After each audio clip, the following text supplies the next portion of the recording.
who overcome difficulties to provide the type of leadership that exceeded expectations. To enhance Margie's year, if it be thy will, we ask that the world be free of polio during this year. To all of this, we pray for your support, offering our prayer in the name of Jesus Christ. Amen. Amen. Thank you, Tom. We appreciate that. I've known Tom for many years. He's an outstanding Rotarian, sets a great example. I mentioned that Tom is a past district governor. Some of you may not know the fact, though, that Tom was a district governor the first year that District 6060 was formed, which was 99 and 2000. Through the years, Tom has served in many roles. He's been the chairman of the Polio Eradication Committee. He's been an assistant governor, lieutenant governor, Paul Harris Society Chair, Foundation Endowment Chair. He's done a little bit of everything. He is a Paul Harris Fellow +8. He is a longtime member of the Winsville Rotary Club.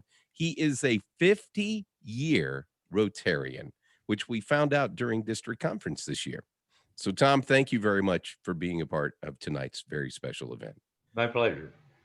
Ladies and gentlemen, now we'd like to share with you just a short video that is called What is Rotary?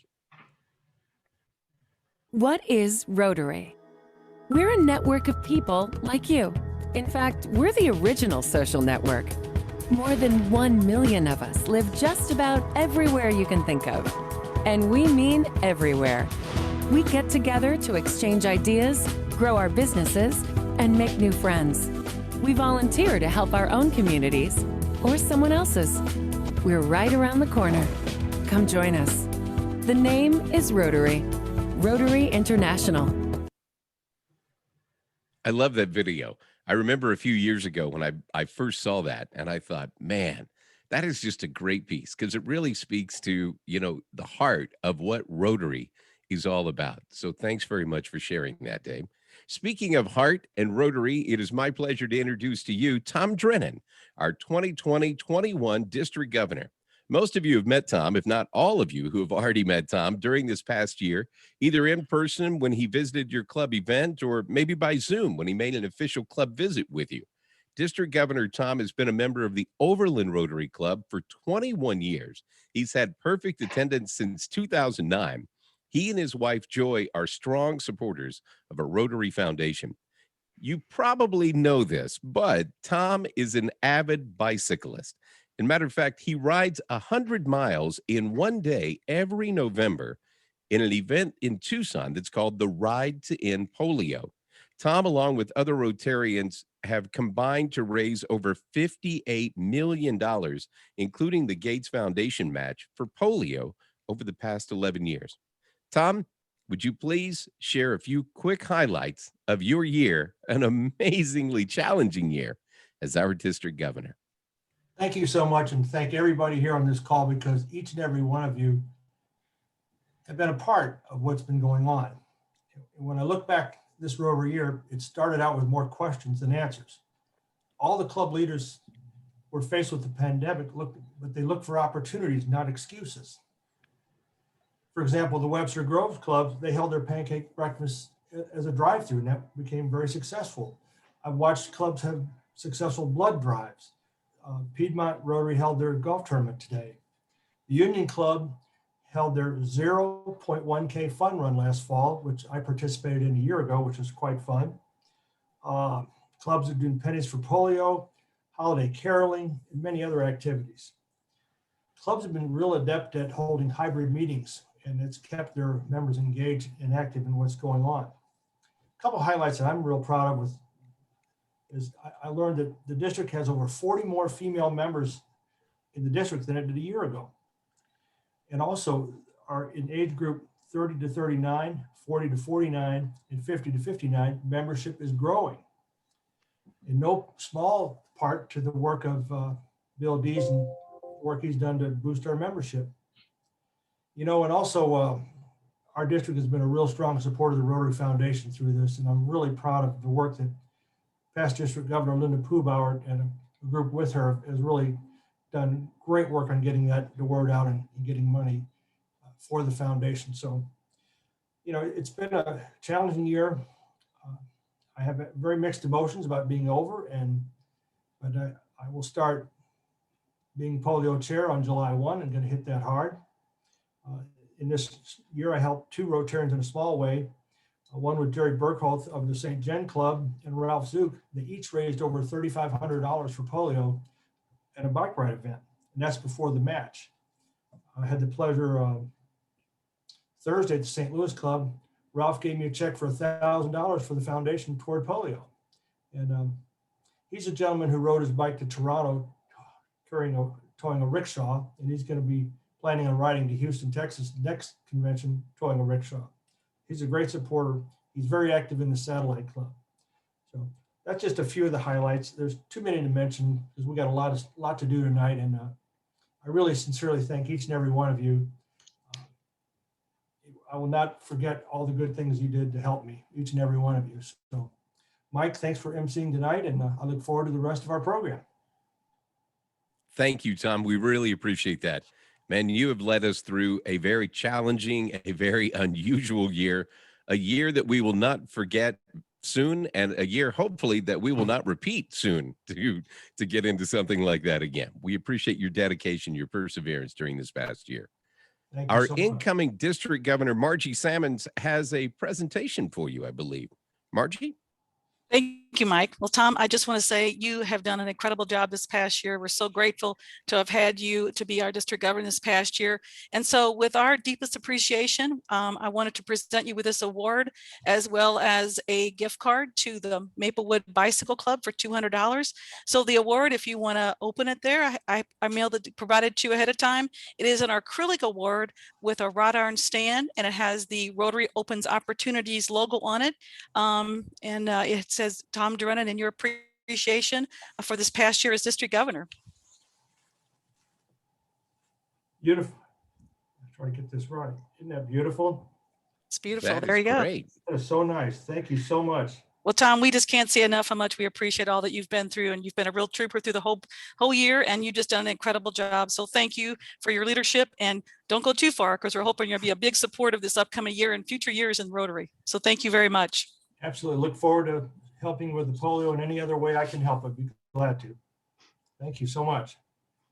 Thank you, Tom. Margie, that's a great gift. That looks really nice.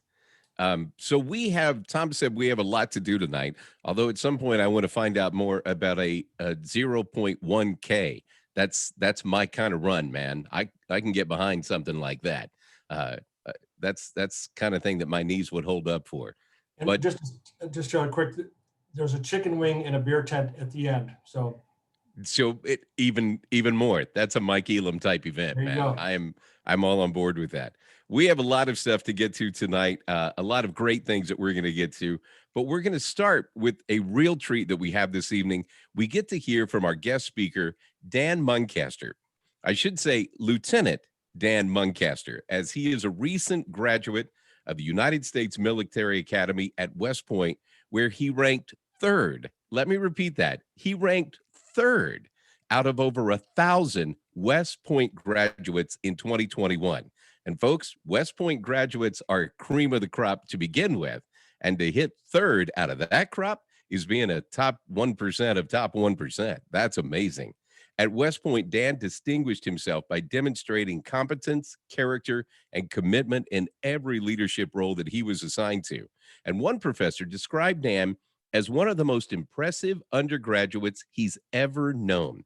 Dan was recently named as the District 6060 Ambassadorial Scholar, and he will be using the $25,000 scholarship to attend graduate school in Berlin, Germany, to earn a master's in public policy. He's got his eye on a military career, followed by public service in our federal government. Dan, I know you can do better. I'm just kidding. I know you're going to do amazing things. We are so glad that you made time to be with us tonight. Ladies and gentlemen, Lieutenant Dan Muncaster. Shoot, Mr. Alam, I really appreciate that, sir. I hope that I can make tonight worthwhile for everyone here. And first, I want to say thank you to Chief Sammons for inviting me to speak tonight. And thank you for everyone to come and talk Rotary. I never really grew up with Rotary. And I've only recently come to discover what it means to be part of an organization that is so unabashedly altruistic as this. $58 for polio. I can't even believe that. And I ask you if everyone can do me a favor real quick. Can we all unmute our microphones and give Miss Margie a round of applause for appointment as the district governor? Thank you. Thank you. I, Thank you very much. Congratulations.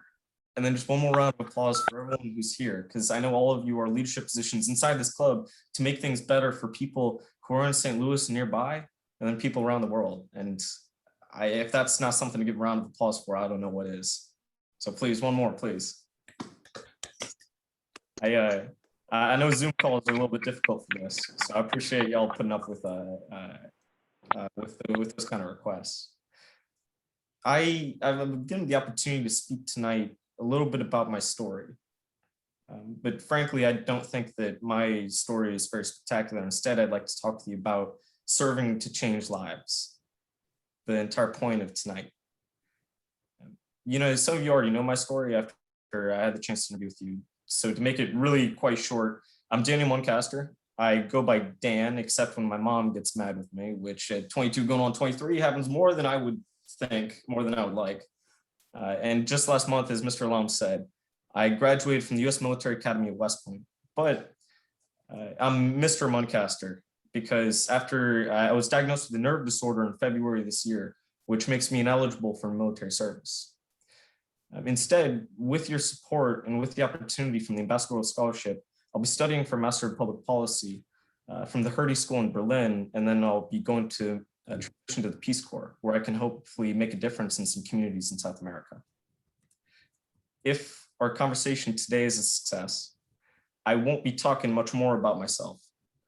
You gathered here today, everyone who's here in the Zoom call, you have collective years of experience, which I cannot even begin to fathom. I mean, it's so impressive. I mean, Miss Margie, for instance, as chief of ambulance in St. Louis, is insane, and everything that you must have gone through, ma'am. But what I do know is that you are no strangers to heartbreak, broken homes, and struggles with purpose. You, as individuals who've dedicated yourselves to serve to change lives, you know exactly why your mission is so important. And you know exactly why the work of Rotary 6060 cannot fail. My story is not unique. Let's be honest with ourselves in that poverty, family struggles, and illnesses are burdens that every single American has to bear in one way or another. Too often, people who have backgrounds quite similar to my own fall through the cracks. And I pray that we never ignore those who have fallen by focusing too much on those who have made it. Instead, I hope that today I can tell you why I succeeded, so that together around this purpose, we can find those who have fallen and raise our community up one person at a time. Maya Angelou famously said, I come as one, but I stand as 10,000. Today, I'll tell you those stories from those 10,000 who helped one more kid who's fallen through the cracks rise up, graduate from West Point, and embark on a journey to serve to change lives. Specifically, I'll tell you 3 stories. I'll tell you about family, a teacher, and my community. It was a freezing day in the fall. The first time that my mom let me skip elementary school to come with her to college in downtown Chicago. She went to DePaul University. I was bundled up in my brother's old hand-me-down coat. It was way too big for me. And we took the Metro train from Joliet to Chicago downtown. In a tradition which my mom and I would repeat almost every single week for several years. And mind you, I was not popular with my elementary and middle school administration and faculty because I would miss a few days every week. And each time we got off the train, though, we would go to this nearby cafe to get a small bag of kettle corn or a cup of hot chocolate. And as we left the cafe this first day, we had the hot chocolates to warm our hands. I noticed a man sitting on the side of a building, homeless. This was new to me because no matter what point of my childhood and my life I was at, we always had people to stay with, a family friend, or we could scrounge up the money to get an apartment or something. Being poor was nothing new. I came with my mom every time we used food stamps in the stores, and I took on the role as a kid of my family's voice of reason. And so I took that on to stop my family, or stop my mom from splurging on anything, which we didn't really need. Of course, hot chocolate being the one exception. There's always room for hot chocolate. But what was new was seeing this person without the place to stay. And my mom, she saw me looking at this guy. And so she pulled out her purse and she took out a couple dollars and she put them in my hand. She told me that as long as we have something to give, we can help another person out. She then pointed to this man and had me walk over to him, oversized coat and all, and just put it in his hand. I don't think my mom really realized it when she said those words to me. The exact phrasing she used even escapes my memory, but the intention behind it, the intention that she said it with, that's never left me.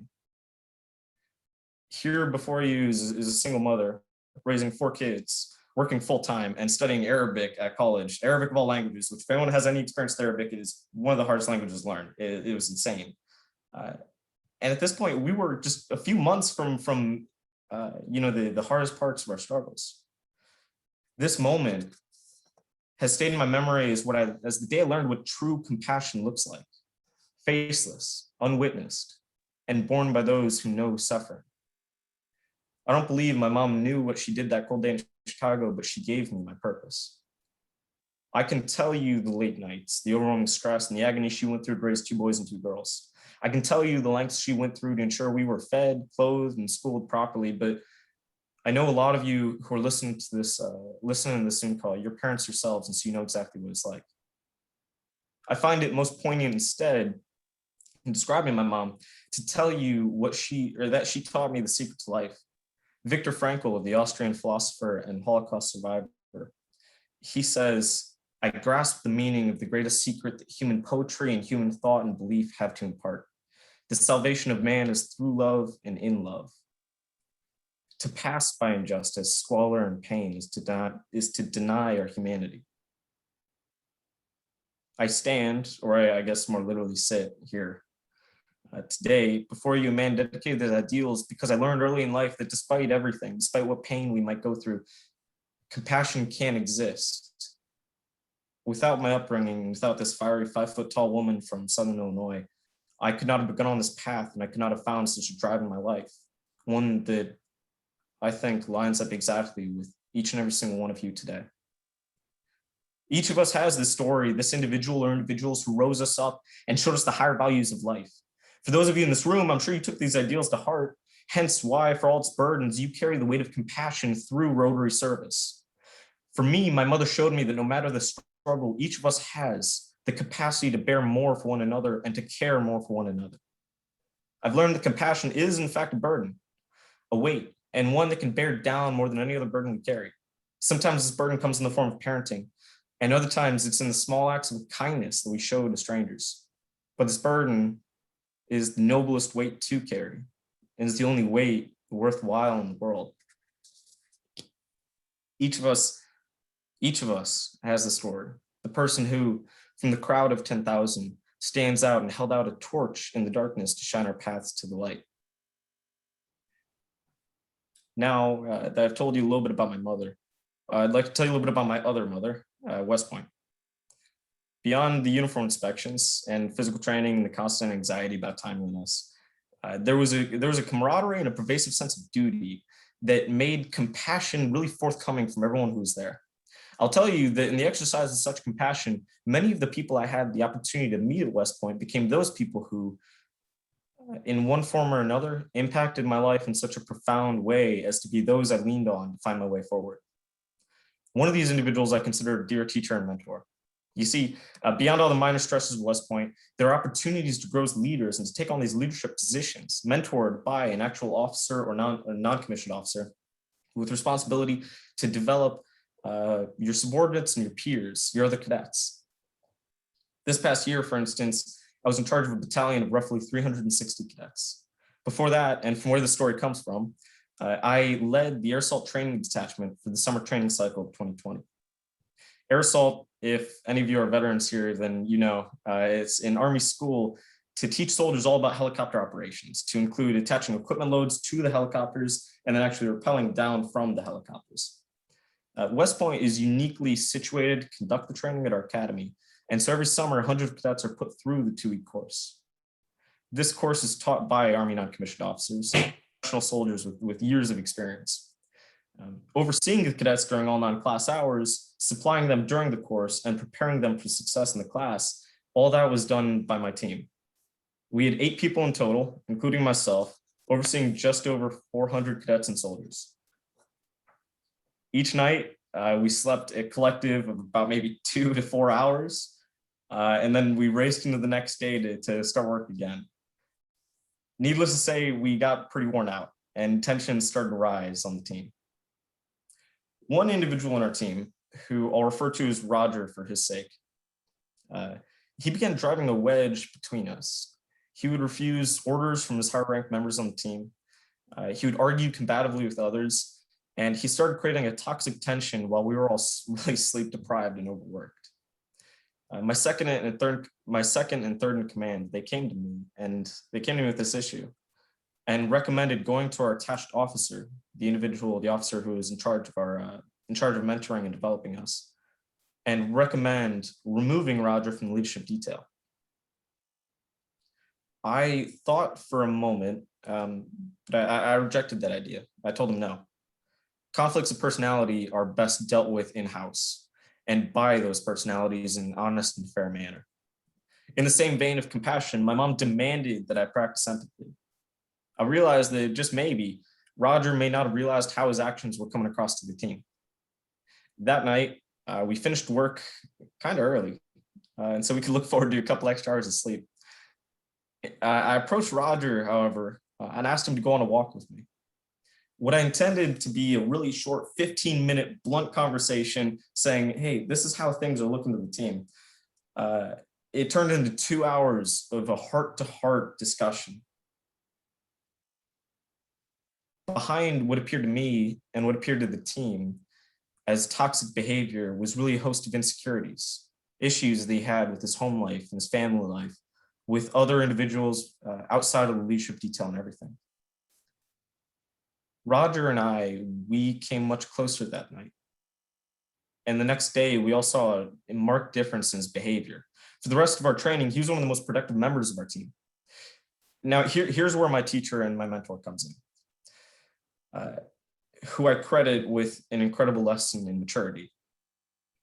As the leader of this detail, I was responsible for the ratings of everyone on my staff. The grades needed to be distributed fairly, and not everyone on the detail could get a high grade. Comparing each member of my staff, I realized that I needed to give the lowest grade to Roger for the problems that he started early on, though I knew in my heart that he would see it as a betrayal. I recognized that the progress we made sitting on a log at midnight and the bridges we built would all be burned. Captain Freddie Hendrickson, he was the officer mentor I mentioned. He was the one who was mentoring and helping us through the detail.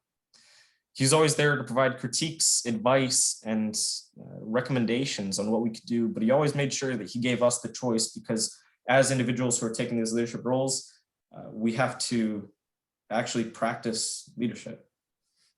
In this case, I approached Captain Hendrickson with my dilemma. We were away from everyone else, speaking alone, and Captain Hendrickson gestured back to my team. He reminded me that I have a responsibility to each person on that team to be fair and impartial and to be just. While Roger had come far, his performance had to be rated fairly compared to every single other person on that team. Roger did not take well to his grade, and the next year he refused to say even a word to me each time I reached out to him. I think back on these interactions with Captain Hendrickson. It was small moments like those on the side of a meeting, or in this case, leaning on the hood of a Humvee in the hot August sun. Here, Captain Hendrickson showed me that leaders, as each of you in this room are, have the responsibility to exercise justice to the same degree that we exercise compassion. In this case, it was attempting to decide whether or not the weight of Roger's grade and the development that he received through that kind of feedback and through the relationships would balance out with every single other person on the team receiving a slightly lower grade. But what Captain Hendrickson reminded me was that was not my place. was not my place to try and insert my own ego into the decision-making process, but instead to be just and impartial with how these grades were given out based on people's actual performance. It seemed, in this case, that compassion itself could be best delivered through impartial justice. Now, after speaking a little bit about my family and about teachers, I'd like to take a moment, if I could, to speak about community. In this case, I'd like to speak about all of you. February this year came with a whole lot of fun surprises. Towards the end of the month, I caught COVID-19 and I was confined to a room in our quarantine barracks. Feverish and just a little bit delusional. I also got the call from my neurologist that I was officially diagnosed with the disorder that stops me from joining the military, right? It was shortly after this, still in quarantine, still feverish, still delusional, that I received a call from Mrs. Linda Poopbauer, who, after I sent an inquiry email a few days earlier, told me that I could, in fact, apply for the ambassadorial scholarship from Rotary 6060. Now, during the course of this phone call, I was scribbling notes furiously on whatever piece of paper I could find. And I realized that I was scribbling these, I realized after the phone call that I had scribbled all these notes completely over all of my class notes for the day, but I think I got my priorities straight on that one.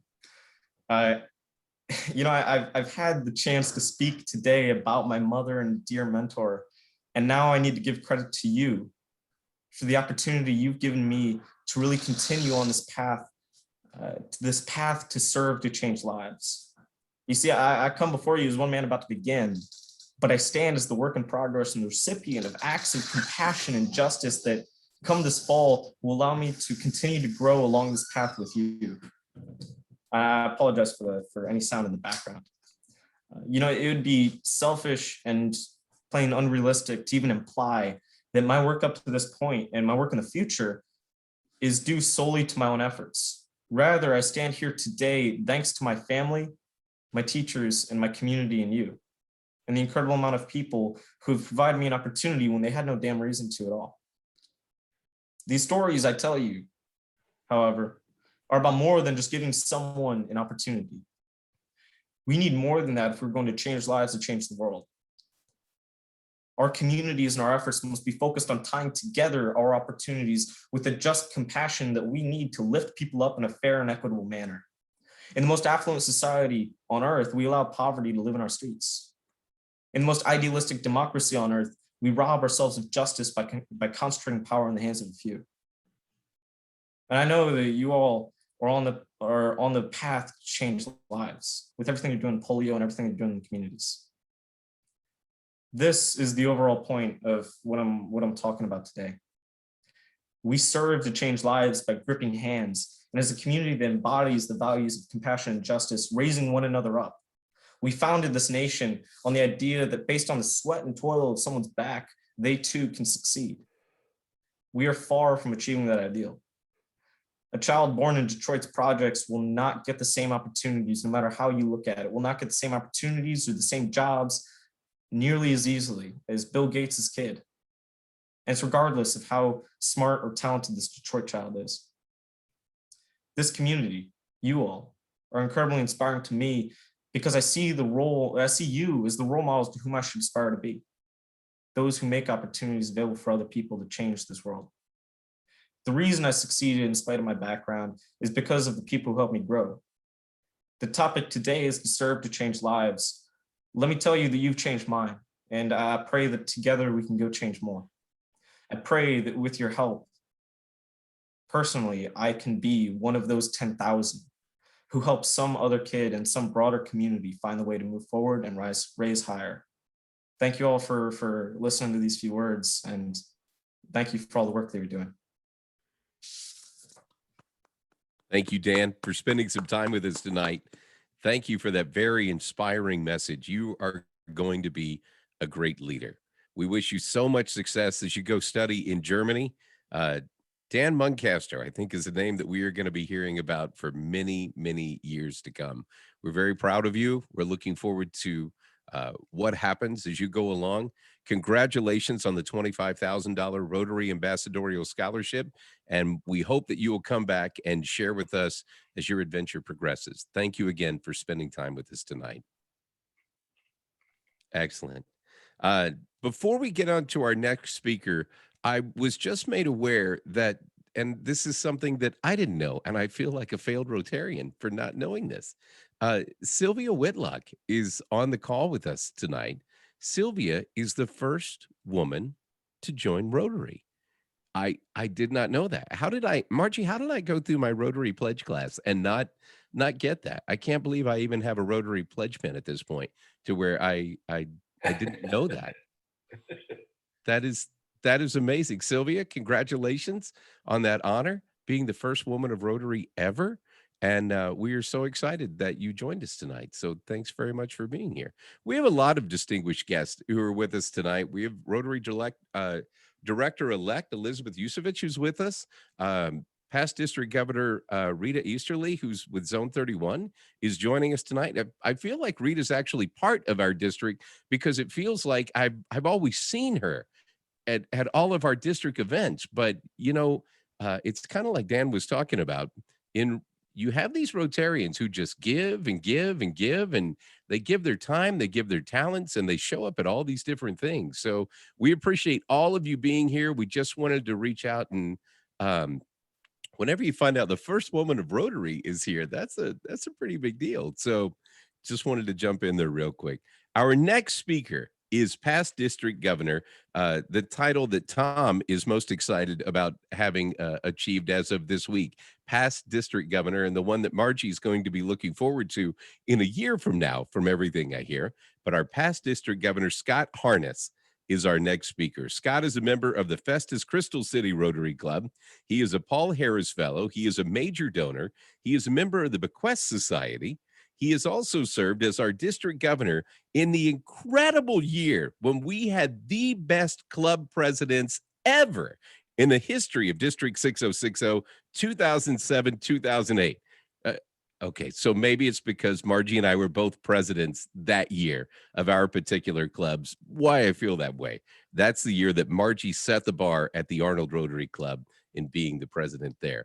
Scott was a great district governor when we were president. So I've always got a warm spot in my heart for Scott. He's probably the only attorney that'll ever say I have a warm spot in my heart for, but nonetheless, he's a good one. Ladies and gentlemen, my pleasure to introduce to you past district governor Scott Harness to share some thoughts with us tonight. Hey, Scott, good to see you. To see you too, Mike. Thanks for the kind words. District Governor Tom, Governor-elect Margie, assistant governors, club presidents, club officers, and Rotarians. Welcome to the 2021-22 Rotary year. Over the past year and a half, we have each faced difficulties and challenges, personally, professionally, and as Rotarians. Rotary, by its very nature and history, is an organization of friends who enjoy each other's company and companionship, and whose meetings bring us energy from our unity and our association. This personal level of contact was taken from us and changed to a virtual association and a distinct lack of human contact that is within our spirit. Throughout this time period, we struggled to endure, adapt, and overcome as we fought to maintain our mission of service above self, and even to maintain our Rotary clubs. We struggled to fulfill our callings of our service to our vocations, to our community, to our nation, and to our world. At the darkest times, with streets empty, with businesses closed, mounting hardships, and the inability to not even be near friends, the light of service still shined within Rotary and within ourselves. We have been taught that in times of trauma, we can still care, we can still share, we can still bring relief and change to those in great need when we ourselves are in need. It taught us that when there is a will to serve and share, a way can be found to change the world. Each year, the Rotary International president chooses a theme for that year. When I was the district governor and Margie was a club president, the theme was Rotary Shares. And this coming year, under Governor Margie, our theme is Serve to Change Lives. I think both of these themes represent Margie well. She has spent her professional life sharing her love for humanity and service to others. Her commitment and drive to serve others saw her start her career in emergency care and finishing her career as the chief of the Rock Township Ambulance District. a position that she held for over 17 years, a position where she guided one of the largest ambulance districts in Missouri in a mission to care and serve others. Her professional service has touched and changed many lives. Our district governor-elect knows all about drive. She knows about determination, about caring. She knows about crisis management. She knows how to change lives for the better in times of need. Her lifelong experience will be utilized extensively this year in Rotary as we serve to change lives. And you should call on her for her experience to help you in your Rotary mission to change lives and change your community for the better. As each of you begin your year in service through Rotary, I ask that you look to your passion to change lives for the better, to change your community for the better, and to change your world for the better. The change you want to make to better your community and your world can be assisted through Rotary.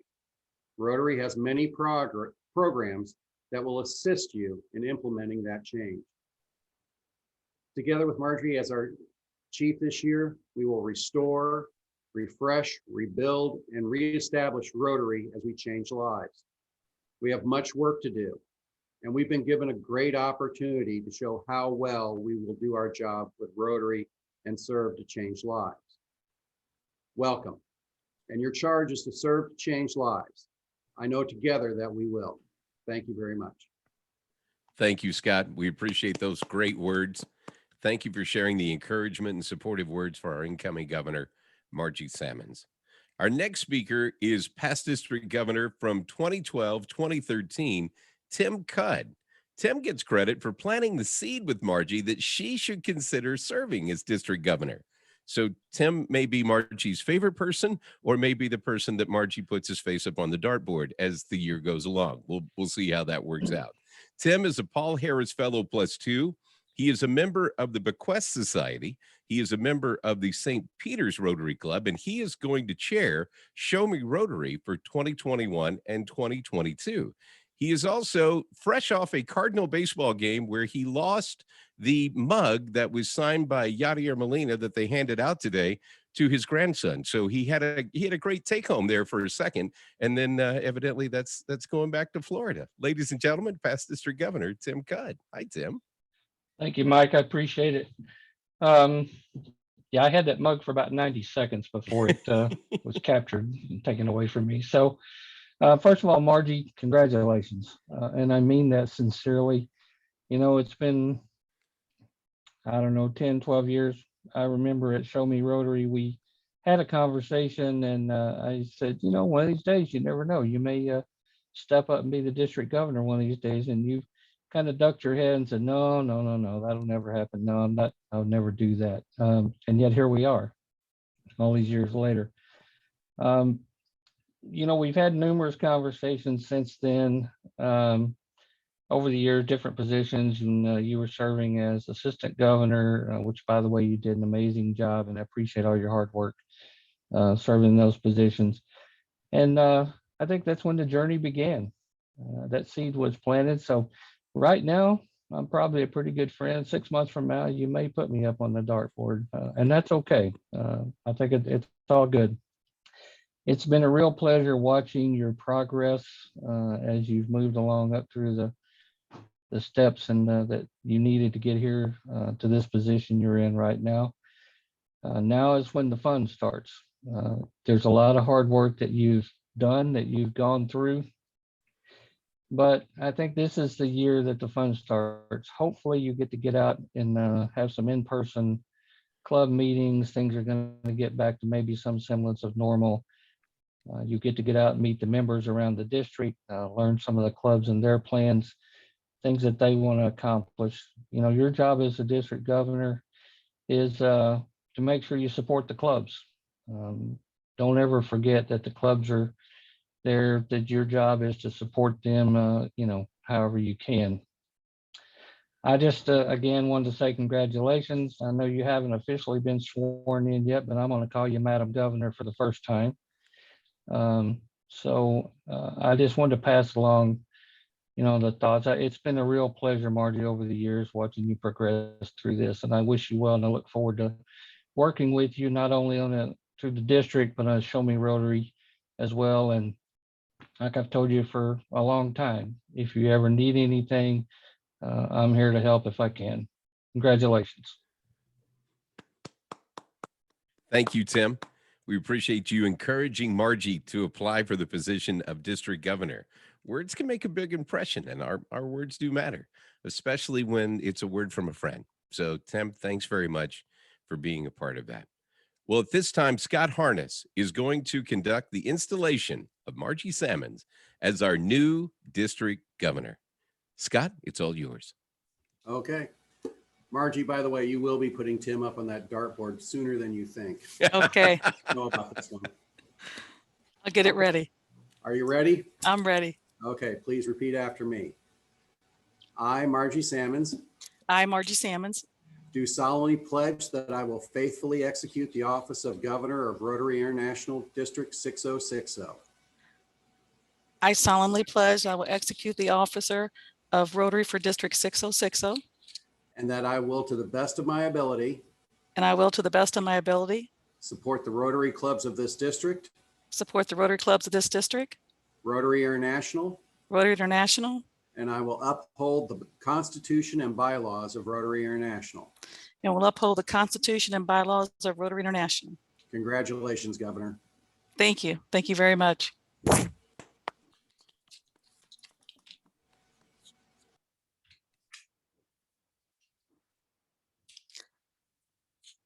It's So all you, this- Governor.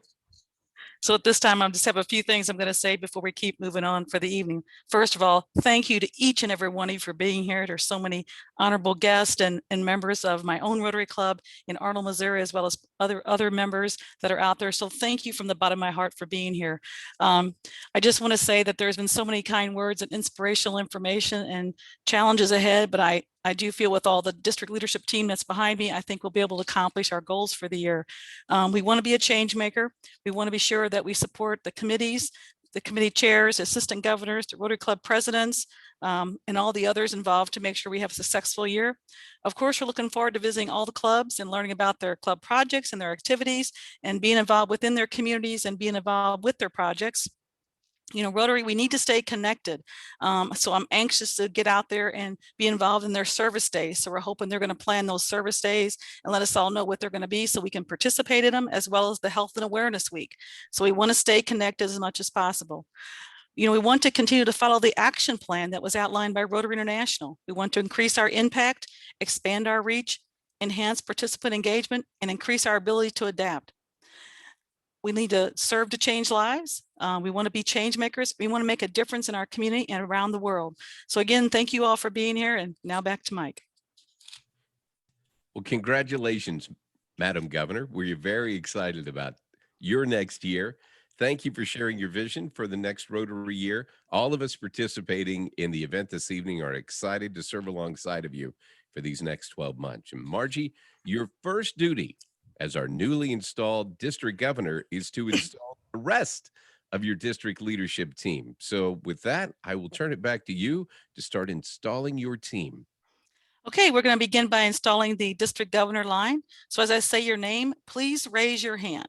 We're going to begin with District Governor-elect Julie Leverance, District Governor nominee Valerie Sorensen, and James Lemon, who is District Governor nominee designee, and he's also the Assistant Governor and Annual Funds Chair.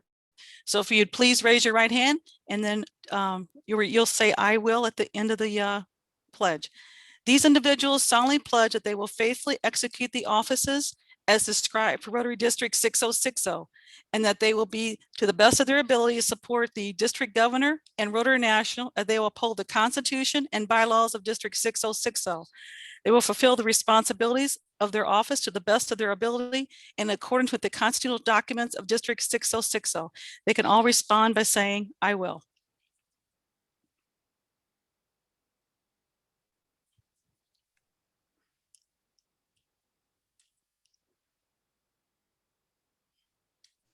I will.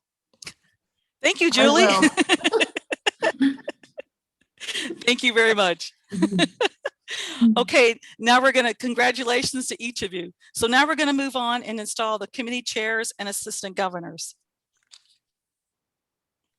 So first we have past district governor Tom Drennan, who is the immediate past district governor and polio chair. We have John Vietmar, district vice governor and district trainer.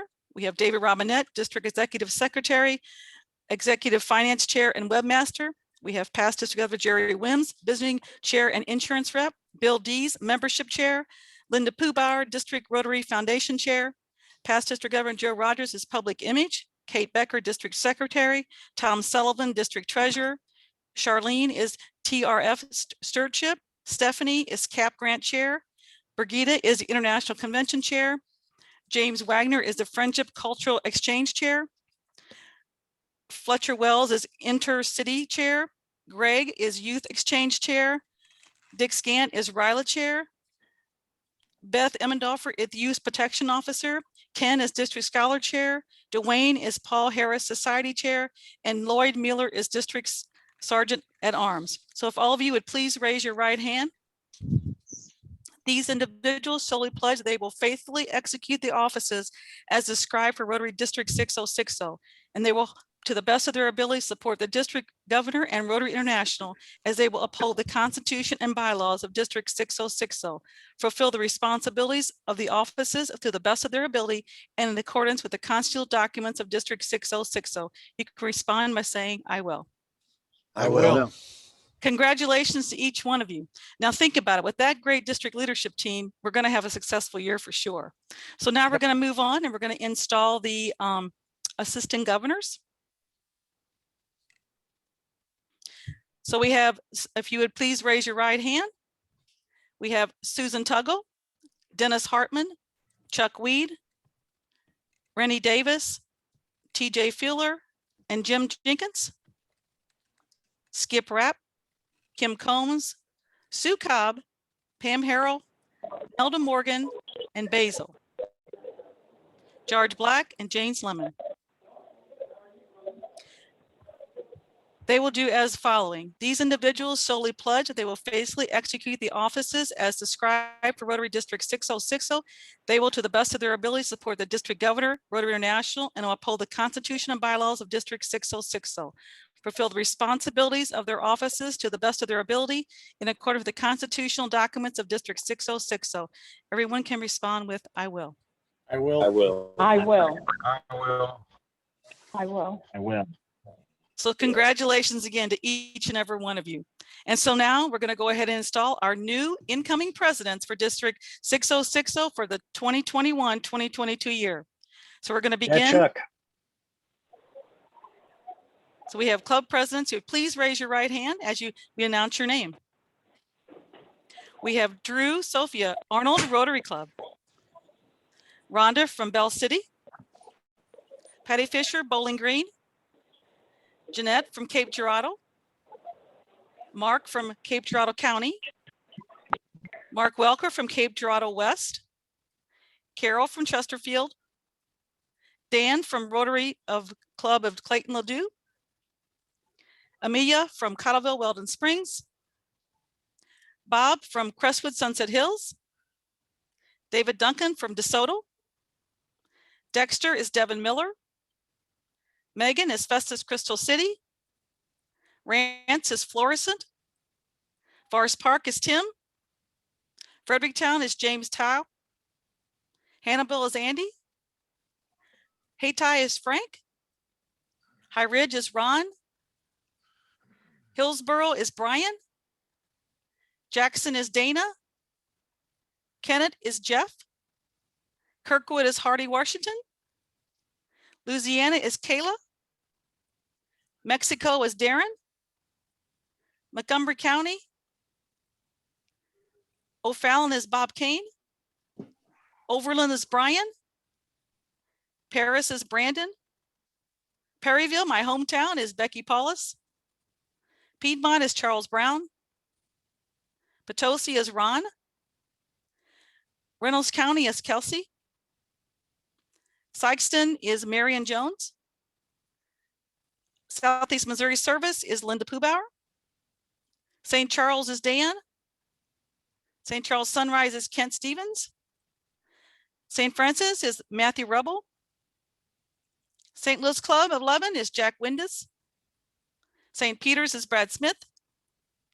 St. Genevieve is Daryl Richardson. Steele is Randy McDaniel. Sullivan is Jared Davis. Troy is Dr. Taylor Premier. Union is Wendy Hartman. Vandalia is Debbie. Warren County is Greg Klingensmith. Washington is Joe. Webster Groves is Andrew. Wentzville is Jeff Wilson. West St. Louis County is Joe. If everyone would please raise their right hand and proceed as follows. These individuals solemnly pledge that they will faithfully execute the offices as described for Rotary District 6060, and that they will be at the best of their ability support the district, governor, Rotary International, and uphold the Constitution and bylaws of District 6060. They will fulfill the responsibilities of their offices to the best of their ability and according to the constitutional documents of District 6060. You can respond by saying, I will. I will. I will. I will. Congratulations to each and every one of you. I'm looking so forward to working with you. Now it's back to Mike. Well done. You know, when you get made district governor, you get put to work right away. You've got like, 27 pages of stuff you need to read through.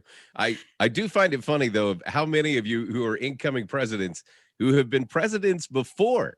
So, Bob, Linda, all of you folks who have done this multiple times. Linda, I guess you're going to have like 23 offices this year that you're going to keep serving. So she just can't be done. And Bob, you did a great job at O'Fallon. So I'm curious to see how you're going to do at the new gig. Looking forward to it, man. Thank you guys for always stepping up. Thank you, Margie, for installing the 2021-22 district leadership team. There is one more group to be installed this evening, and that's our club presidents-elect for the coming year. And this group is going to be installed by District Governor-elect Julie Leverns. So, Julie, they are all going to be your club presidents when you come in as district governor. By the way, you wear that very well. That scarf, you look amazing in that scarf. I love the accessorizing with the pens to hold all that together. Ladies and gentlemen, here is Julie to sign in our folks. Thank you, Mike.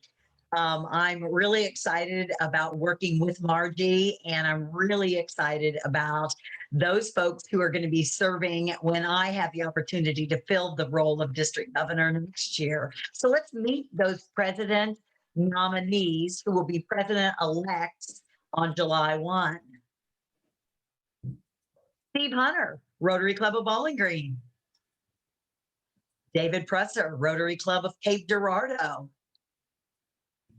Tony Benningfield, Rotary Club of DeSoto. Jim Geyer, Rotary Club of Florissant. Heather Temple, whom I know from Hannibal Club. Jeff Marshall, Rotary Club of O'Fallon. Jerry Nolan, who's with us this evening, I'm sure, Rotary Club of Overland. Darren Garrison, Rotary Club of Piedmont. Mandy Newton, Rotary Club of Sikeston. Linda Fubauer, Rotary Club of Southeast Missouri Service. Ashley McMillan, Rotary Club of St. Francis County, Bonne Terre. Nick Brunworth of St. Peter's. Amanda Egley from Union. Darren Berry from Vandalia. Tim Flake from Warren County. Elda Senior from Washington. And that concludes all those that we know of who are identified as president-elects. And as you presidents are participating in this call, if your club hasn't yet identified its president-elect, please do so we can begin to make connections.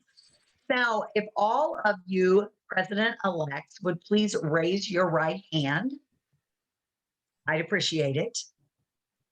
And consider this commitment.